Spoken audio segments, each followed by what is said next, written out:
Jingle d'abord, jingle.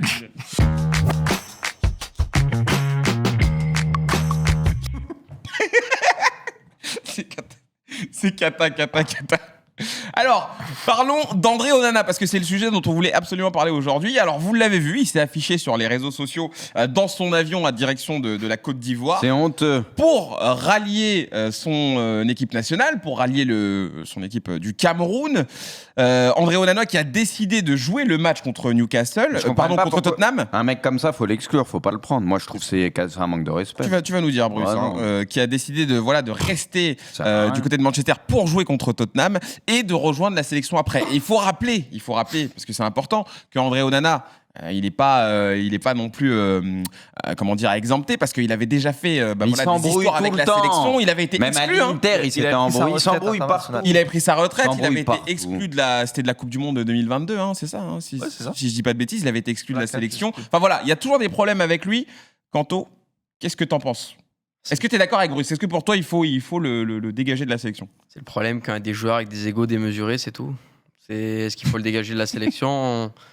À partir du moment où un joueur ne respecte pas les règles qui sont respectées par les autres joueurs de la sélection, c'est qu'il se considère comme étant au-dessus de la sélection et au-dessus de son pays.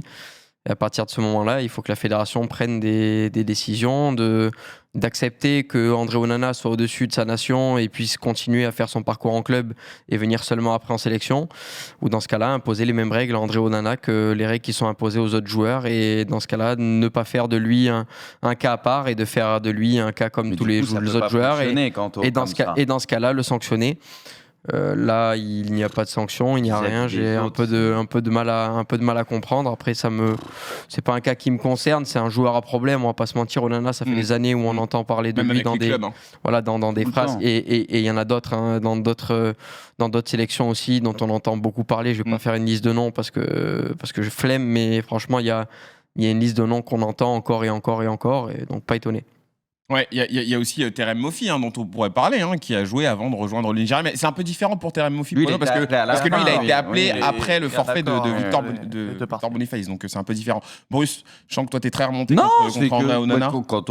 Mais après, il y a plein de choses qu'on peut dire par rapport à ça. Mais non, mais c'est pas normal. Pour moi, le message que tu renvoies aux autres joueurs, etc. Moi, personnellement, si j'étais supporter du Cameroun ou quoi, je voudrais qu'il dégage de la sélection et je voudrais même plus le voir. Je suis honnête, je te donne mon ressenti. Voilà, parce que c'est pas normal, c'est un manque de respect envers tout le monde. C'est soit tu fais la compétition à fond, soit tu la fais pas, terminé. Voilà, c'est aussi simple que ça. Moi, je vois les choses comme ça personnellement, c'est tout. Et ce qui est fou, c'est que quand tu vois ça pour la CAN, tu te dis pour l'Euro, est-ce qu'un joueur se permettrait de faire ça, même si avec la CAN, il y a un problème, c'est que le calendrier fait que t'es en plein milieu de la saison, mais tu te dis quand même, pour un Euro, pour une Copa, pour une Coupe du Monde, t'as pas un joueur qui se permettrait de continuer à jouer avec son club avant de rejoindre la sélection. Ça n'arriverait pas. Donc pourquoi, en fait, André Onana se permet de faire ça ? Il y a un vrai problème, en fait, de considération, tu vois, par rapport aux joueurs. En même temps que le championnat. Non, c'est ce que j'ai dit tout de suite. Mais si le cas arrivait, moi, je voudrais que le joueur, tu veux pas venir, viens pas. Oui. Tu vois, soit tu fais les choses bien, soit tu les fais pas, terminé. C'est évident, les gars, que ça n'arriverait pas si la CAN était placée à un moment où t'as pas de compétition de club. Ça, c'est sûr et certain. Maintenant, c'est comme ça. Je veux dire, si tu as un minimum de respect pour ta sélection, pour ton pays, en fait, tu te poses même pas la question, que ce soit Tottenham, que ce soit le Real, que ce soit Newcastle, que ce soit qui tu veux. Je suis désolé, tu rejoins la sélection. C'est comme ça. Et c'est même pas une histoire d'obligation de genre on t'appelle. C'est pas une histoire, c'est pas militaire, tu vois. C'est juste qu'en fait, quand t'es appelé par ton pays, t'as un devoir. Pour la Coupe d'Asie, et ça, pour moi, c'est grave. On peut faire un parallèle grave. pour la Coupe d'Asie parce que c'est en même temps là. J'ai l'impression qu'il n'y a pas d'histoire sur ça. Non ? Les joueurs, ils y vont. Pour la Coupe d'Asie. Pour la Coupe d'Asie. J'ai pas vu d'histoire. J'ai l'impression que les joueurs, ils y vont en temps et en heure. J'entends pas d'histoire. Le mec, il veut jouer la veille où son pays joue. Tu vois ce que je veux dire ? Oui. Non, mais c'est ça, tu rejoins la sélection. Après, de manière générale, on a assez rarement quand même entendu parler dans le football des joueurs asiatiques avec un ego démesuré, là où c'est peut-être arrivé plus régulièrement avec des joueurs européens ou des joueurs africains qui ont plus tendance à devenir des superstars et ont plus tendance à avoir des demandes et des exigences différentes que des joueurs asiatiques, parce que des joueurs asiatiques aujourd'hui qui ont véritablement marqué l'histoire, tu les comptes sur les doigts d'une main, des joueurs européens et des joueurs africains qui ont marqué l'histoire. Là, par contre, il y en a beaucoup. Donc forcément, le nombre attire le nombre. Donc dans ce grand nombre, il y a beaucoup plus d'ego démesuré et de cas un petit peu difficiles à traiter. Pipion. Alors juste, c'est terminé un partout Cameroun-Guinée. Non mais je vais dire après mon avis, t'inquiète. Oh le virage. Tu m'as dit de live, je live. Ouais, tu live. Ouais, c'est bien. Sénégal en tête du groupe C. Après, ce qui est intéressant, c'est qu'il y a eu le cas Onana, mais il y en a eu d'autres, notamment chez les jeunes, avec Animal Mejbri pour la Tunisie. Hannibal, j'ai entendu Hannibal. Pardon. Et Fatawu pour le Ghana. Et en fait, là, ce sont des jeunes joueurs qui ont décliné évidemment l'invitation, ce qui est quand même problématique, mais en estimant qu'ils n'étaient pas prêts à revenir en sélection parce que c'est beaucoup de pression pour eux, qu'ils veulent d'abord confirmer en club. Donc c'est un autre débat. Je vais laisser la place à Yus, mais c'est vrai que pour le cas Onana, c'est une dinguerie. Enfin, tu peux pas jouer une compétition sérieuse. Là, t'imagines, il était bloqué, il a fait de la route parce qu'il pouvait pas prendre l'avion pour rejoindre le match, quoi. Oui, apparemment, en plus, il était bloqué. C'est lunaire. Non, c'est un cirque. Ce cas Onana, c'est un cirque, mais de la part du joueur, mais aussi de la fédération qui l'autorise à faire ça. Oui, parce qu'en gros, il se met d'accord avec Samuel Eto'o. D'accord, parce que sinon, il pourrait le suspendre, il pourrait l'interdire de venir rejoindre la sélection. Ils peuvent bloquer. On l'a vu l'exemple avec Mugueux de l'OM. Ah oui. Mugueux ne peut pas jouer parce qu'il a refusé la sélection et que la fédération camerounaise fait les gros bras parce que c'est Mugueux, parce que c'est un petit.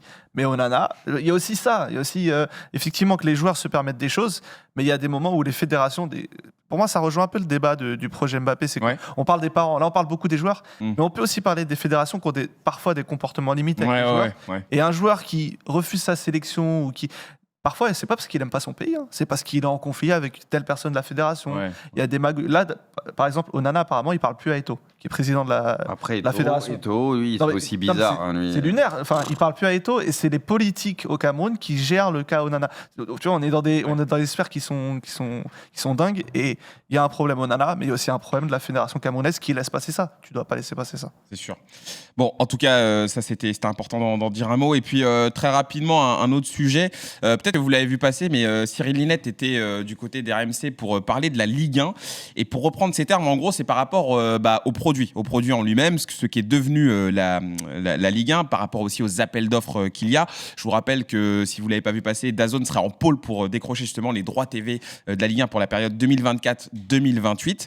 Mais pour reprendre les termes donc, de Cyril Linette, il dit que c'est un produit moins bon, moins de monde dans le magasin, en gros que les audiences sont en chute libre par rapport à ce qui se faisait il y a quelques années et que le grossiste en a moins besoin. En gros, tous les acteurs qui souhaitent se positionner sur l'acquisition des droits. Alors la question c'est, est-ce que vous êtes d'accord avec lui ? Est-ce que vous êtes un peu inquiet comme lui? Il parlait il y a quelques années d'audience de PSGOM qui pouvait faire des 2-3 millions de téléspectateurs et aujourd'hui, selon lui, c'est 10 fois moins. Donc en gros, quand on regarde un petit peu tout ça, c'est vrai que ça fait un peu peur par rapport à la Ligue 1, Kanto. Facteur variable selon les années, selon les périodes. Il y a des périodes où la Ligue 1 va être ultra intéressante et va intéresser un bon nombre de Français et de suiveurs à l'étranger. Il y a des périodes qui sont un petit peu moins fastes. Ces périodes peuvent dépendre de superstars qui arrivent dans notre championnat et qui peuvent venir rehausser l'intérêt du championnat, mais aussi le faire chuter en cas de départ de ces superstars. On a vu le départ de Neymar, le départ de Messi notamment, qui ont fait forcément chuter un petit peu l'intérêt de ce championnat à l'international, peut-être même en France également. Ensuite, il va y avoir la performance des clubs français en Europe aussi. Si demain, les clubs français excellent et performent en Europe, et forcément, le week-end, les gens vont avoir envie de suivre également ces équipes-là. Il va y avoir aussi l'homogénéité et la logique du championnat, c'est-à-dire qu'aujourd'hui, le PSG est tellement au-dessus des autres équipes qu'il n'y a pas de réelles affiches. Aujourd'hui, le PSG-OM ne fait kiffer personne. Aujourd'hui, l'Olympico-OM Olympique Lyonnais ne fait kiffer personne.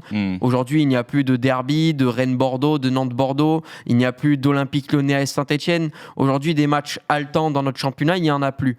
Pourquoi ? Parce qu'il y a trop d'écart entre les équipes, parce que d'autres équipes sont malheureusement descendues en deuxième division. Donc tout cela, mis bout à bout, fait que oui, cette saison, nous sommes dans une espèce de creux d'intérêt de la Ligue 1, mais moi je suis pas inquiet pour du long terme.